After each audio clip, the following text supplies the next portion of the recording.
सभी का एक बार फिर से स्वागत है आपके अपने YouTube चैनल एस्कोसली एजुकेशन में। और बेटा आज हम कर रहे हैं हमारी इंग्लिश ग्रामर, और ग्रामर में हम कर रहे हैं use of this that these और दोज। तो बेटा सबसे पहले देख लेते, देखो ये क्या है हमारे पास, क्या है टूथपेस्ट, ये क्या है सोप यानी कि साबुन है ना। लेकिन उधर साबुन वहां पे रखे, उसको हम क्या कहेंगे, उसको बोला है ना मैंने, इट मीन्स ये हमसे दूर है, दैट वह, ये वह है, वो बोतल है ना, और ये हमारे पास है उसको दिस, ये स्टेपलर, ये पेन है ना, ये हमारे पास बहुत सारे पेन्स हैं। लेकिन ये अगर ये पेन है सिंगल पेन है तो हम किसका यूज करेंगे, दिस, ये पेन।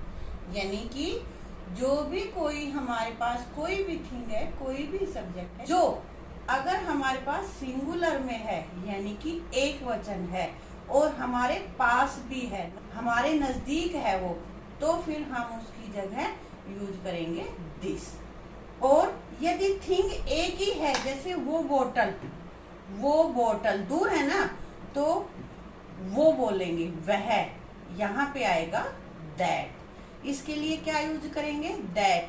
सिंगुलर है लेकिन दूर है तो उसके लिए दैट, और सिंगुलर है लेकिन पास है तो उसके लिए हम क्या यूज करेंगे, दिस का प्रयोग। अब देखते हैं बेटा, देखो ये कितने पेन है हमारे पास, एक से ज्यादा है यानी कि प्लूरल है ना, तो इनको क्या कहेंगे, पेन्स। और इनके लिए क्या आएगा, ये तो हमारे पास ही रखे हैं है ना, तो इनके लिए क्या यूज होगा, इनके लिए यूज होगा बेटा दीज। तो इट मीन्स जो भी कोई चीज हमारे पास है और प्लूरल है यानी कि बहुवचन है, तो हम उसके लिए यूज करेंगे दीज। क्या यूज करेंगे, दीज।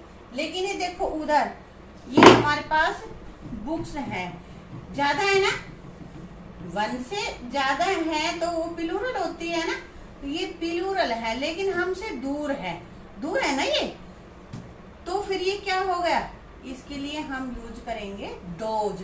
बोलेंगे भी ना वे, और हमारे पास है उनको क्या बोलेंगे, ये।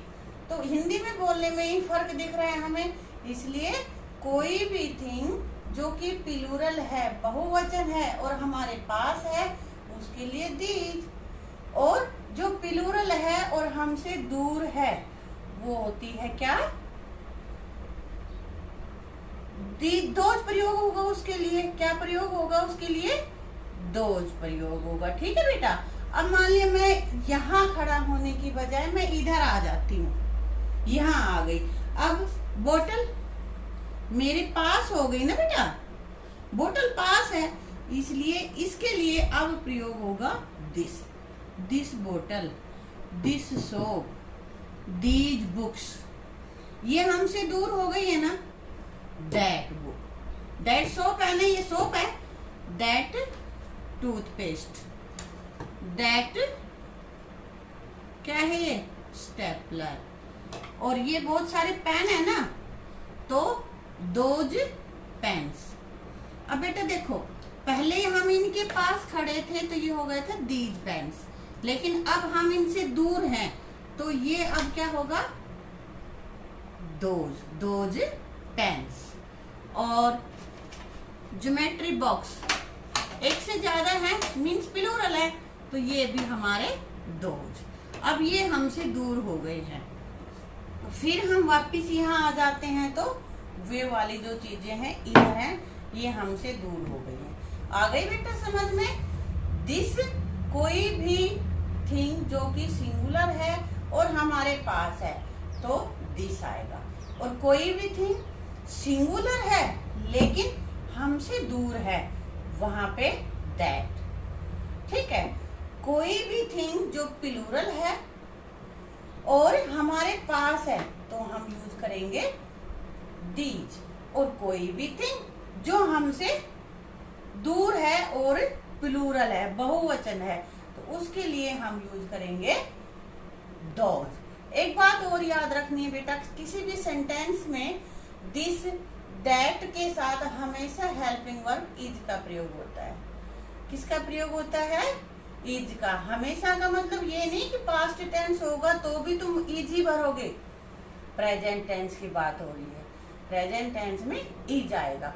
और यदि हमारे सब्जेक्ट प्लूरल है यानी कि दीज, दोज ये है, तो वहां पे हेल्पिंग वर्ब आर का प्रयोग होगा, क्योंकि आर प्लूरल हेल्पिंग वर्ब है। जो भी प्लूरल हमारा सब्जेक्ट होगा उसके साथ आर का प्रयोग होता है। ठीक है, तो अब बेटा हम इसकी कुछ एक्सरसाइज कर लेते हैं। ठीक है, तो बेटा use of this, that, these और those.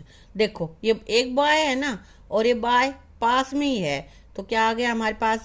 This is a boy.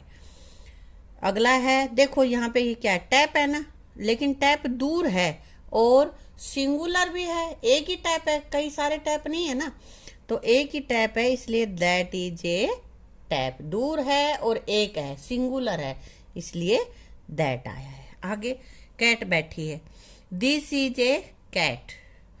पास में थी ना कैट, इसलिए यहाँ पे लिखा दिस इज ए कैट, हमारे पास है ये क्या है? बनाना। और एक से ज्यादा है ना बेटा, 4 बनाना आ जाए, लेकिन पास में ही रखे हैं, इसलिए दीज आर बनानाज। अब ये बनानाज दूर रखे हैं, तो दोज आर बनानाज। प्लूरल है ना दोनों, ये भी प्लूरल था और ये भी प्लूरल है, तो पास में जो प्लूरल है उसके लिए दीज, और दूर जो प्लूरल है उसके लिए दोज। ऐसे ही अब ये कलर दूर हैं तो क्या आएगा? बेटा आपको अच्छे से समझ में आ गया होगा, और अगर नहीं आया है समझ में तो आप कमेंट बॉक्स में लिख देना, और आ गया है तो भी बताना कि तुम्हें ये वीडियो कैसी लगी। ठीक है, इसको लाइक करना अगर अच्छी लगे, तो नहीं लगे तो भी मुझे बताना बेटा। ठीक है, थैंक यू।